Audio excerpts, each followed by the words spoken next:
Today I'll be telling you whether Evanescia or the triple reruns are worth pulling for or not.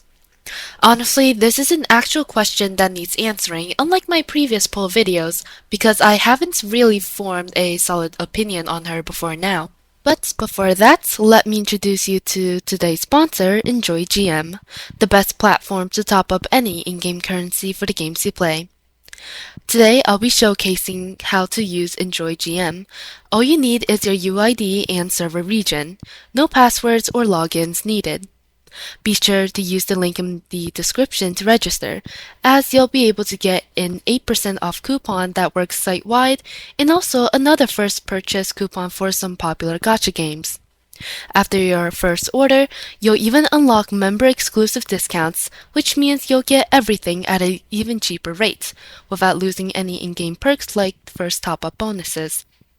Enjoy GM is PCI DSS certified and has numerous positive reviews on Trustpilot, so you have nothing to worry about. If you have any further questions, you can always join their Discord server and get your answers there. So, what are you waiting for? Click the link below to support my channel and save big today. Anyways, I'll first be talking about the reruns first to pad out the video runtime, and so people don't click off after getting the Evanescia opinion. First up is Xiao. She may be the strongest DPS at one point for a significant period of the game, and is still really solid with Ashvale and Mortinax, but the fact of the matter is she's already 2 years old and has received no real dedicated support nor Nova Flare. So until that happens, she's obviously not worth backpulling for. Unless you really love her gameplay, which I totally understand, there's no other reason to pull her at this point in time. Even the E2 isn't worth backpulling for unless, once again, you really love her. From a meta standpoint, there are just better options these days. Since her base kit is so damn broken, the moment she gets a Dahlia tier support, she would instantly be T0, but the chances of that happening is kinda slim with how Hoyoverse does things. Now for the two supports, Tribby and Sunday. I know I call them Tribrick and Sundog respectively, but that's in response to Cyrene Doom posters. Obviously, they aren't better than Cyrene, but you only have one Cyrene, so if you're having trouble fleshing out 3 teams, it's worth considering pulling them.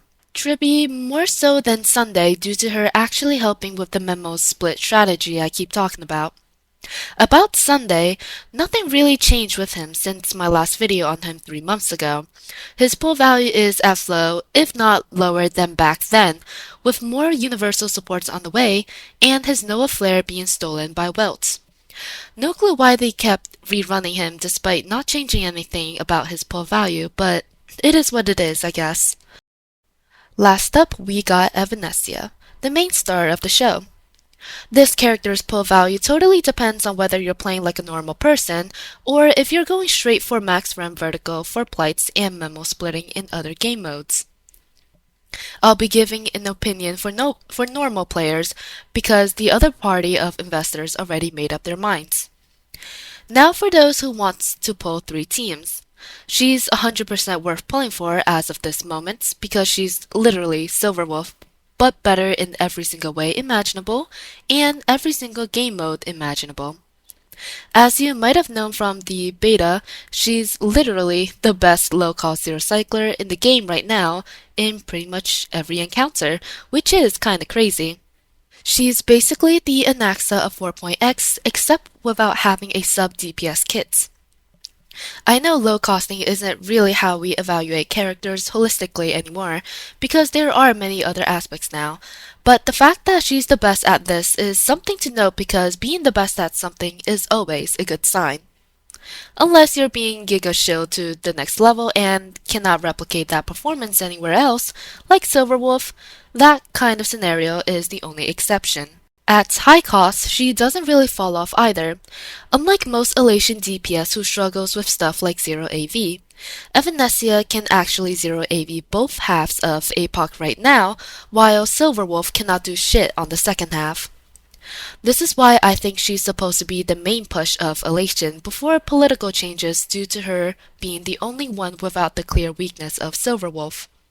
If you're a whale and you want to invest, both teams can zero cycle plights at high cost, but only one can consistently zero AV 8 which is important if we're talking high cost, because it shows a tangible score change.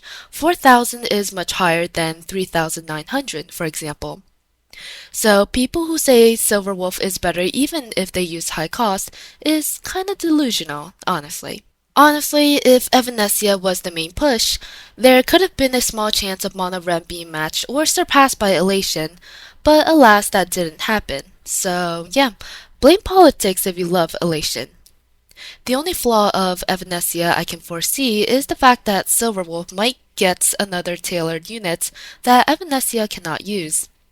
This probability admittedly isn't that high because the only slots left in Elation is sustain slots, and we're going to IPC area midway through 4.x and going back to see Cyrene at the end of 4.x. So the chances of Elation getting multiple new teammates is unlikely. But we have to consider this fact because Hoyoverse hates fun and hates the player base. Historically, they've tried to shield brain-dead DPSs like Firefly and Finan, so we legit cannot rule out this possibility. As of right now though, Evanescia pull value is much higher than Silverwolf because Silverwolf's GP doesn't do much. If you do end up getting Eva, try to aim for the E1 and you're chilling.